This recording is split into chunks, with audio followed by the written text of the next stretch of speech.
Assalamualaikum warahmatullahi wabarakatuh. Masih di pembelajaran daring Sejarah Kebudayaan Islam kelas 9.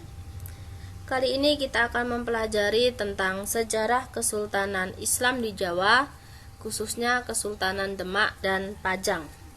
Pada poin A, kita akan mempelajari tentang Kesultanan Demak, di mana Kesultanan Demak di bawah kepemimpinan Raden Fatah ada 4 usaha yang dilakukan selama memimpin Kesultanan Demak. Yang pertama yaitu menjadikan kerajaan agraris maritim,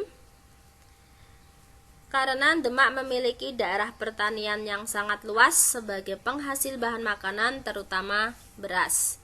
Yang kedua yaitu agama Islam berkembang pesat karena gencarnya kegiatan dakwah yang dilakukan oleh para wali dan bantuan dari daerah-daerah pesisir seperti Tuban dan Cirebon. Yang ketiga, wilayah Kesultanan Demak di bawah kepemimpinan Raden Fatah meliputi Jepara, Tuban, Sedayu, Palembang, Jambi, dan beberapa daerah Kalimantan. Yang terakhir yaitu dibangunnya Masjid Agung Demak yang dibantu oleh para wali dan Sunan Sahabat Demak. Selanjutnya Kesultanan Demak di bawah kepemimpinan Pati Unus, di mana Pati Unus ini memiliki misi yaitu menjadikan Demak sebagai kerajaan maritim yang besar. Pada masa kepemimpinannya, Demak merasa terancam dengan kependudukan Portugis di Malaka. Kemudian beberapa kali ia mengirimkan armada lautnya untuk menyerang Portugis. Namun usaha tersebut tidak berjalan mulus ya. Pati Unus ini hanya memerintah tidak lebih dari 3 tahun karena ia meninggal dunia dalam usahanya mengusir Portugis dari kerajaan Malaka. Selanjutnya yaitu Kesultanan Demak di bawah kepemimpinan Sultan Trenggono, di mana Sultan Trenggono ini berjasa sekali atas penyebaran agama Islam, terutama di Jawa Timur dan Jawa Tengah. Selanjutnya, Sultan Trenggono juga sangat gigih memerangi Portugis. Dalam penaklukan Pasuruan yang dipimpin oleh Panglima Perang yang bernama Fatahillah, yang merupakan menantu dari Sultan Trenggono sendiri, di sini Sultan Trenggono gugur dalam penaklukan Pasuruan.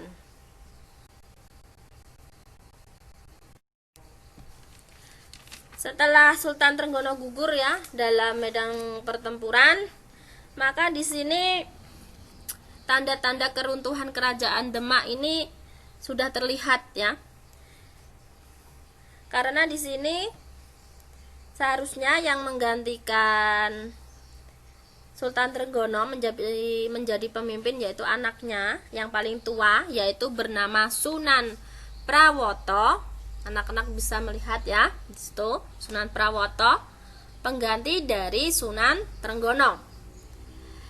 Dan Sunan Prawoto ini ditentang oleh Pangeran Sekar Sedalepen, di mana Pangeran Sekar Sedalepen ini merupakan adik kandung dari Sultan Trenggono. Nah, dan di sini ada pertikaian ya antara Sunan Prawoto dengan Pangeran Sekar Sedalepen. Dan pertikaian tersebut ya berhasil dimenangkan oleh Sunan Prawoto. Jadi Pangeran Sekar Sedalepen ini meninggal ya, terbunuh. Dan di sini ada Arya Panangsang. Arya Panangsang ini merupakan anak dari Pangeran Sekar Sedalepen. Arya Panangsang ini ingin membalas dendam terhadap Sunan Prawoto ya, yang telah membunuh ayahnya. Siapa ayahnya? Yaitu Sekar Sedalepen. Dan akhirnya antara Sunan Prawoto dan Arya Panangsang, di sini ya, Arya Panangsang membunuh semua anggota keluarga dari Sunan Prawoto, termasuk Sunan Prawoto. Akhirnya di sini Arya Panangsang menjadi raja dari Kesultanan Demak. Tapi sebelum dilantik di sini, sebelum naik tahta ya, keluarga Kesultanan Demak ini tidak menyetujui atas naik tahtanya Arya Panangsang menjadi raja. Dan berkat bantuan dari Pangeran Hadiwijaya atau Jaka Tingkir, maka di sini Arya Panangsang dapat dibunuh oleh Jaka Tingkir. Sejak itulah Jaka Tingkir memindahkan pusat pemerintahan ke Pajang dan di sana ia mendirikan Kesultanan Pajang. Sejak itulah Kesultanan Demak akhirnya dipindahkan ke wilayah Pajang.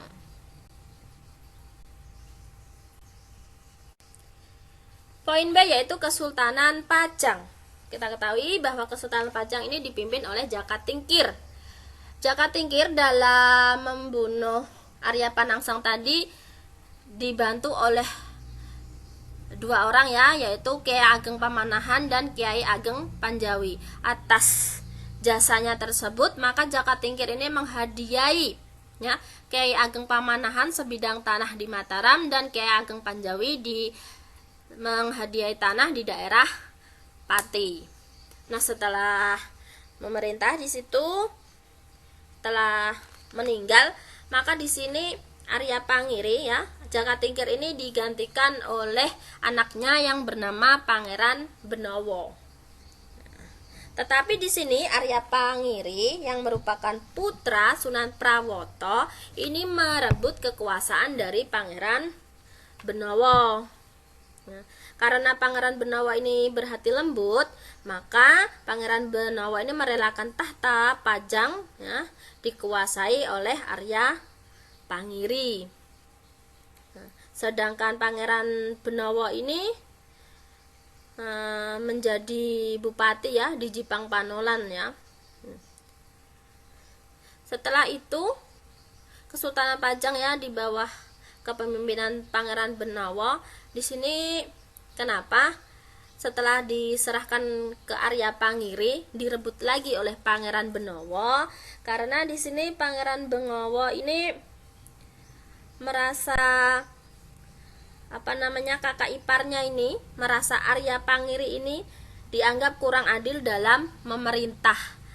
Maka dari itu ya, Kesultanan Pajang ini direbut kembali oleh Pangeran Benowo ya dengan bersekutu dengan Sutoyo, mengalahkan Arya Pangiri, dan akhirnya Kesultanan Pajang bisa direbut kembali oleh Pangeran Benowo.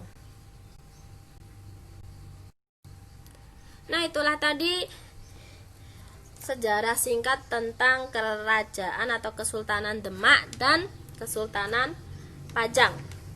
Untuk lebih jelasnya lagi, anak-anak bisa mempelajari LKS ya yang telah kalian beli, bisa dibaca-baca untuk menambah wawasan.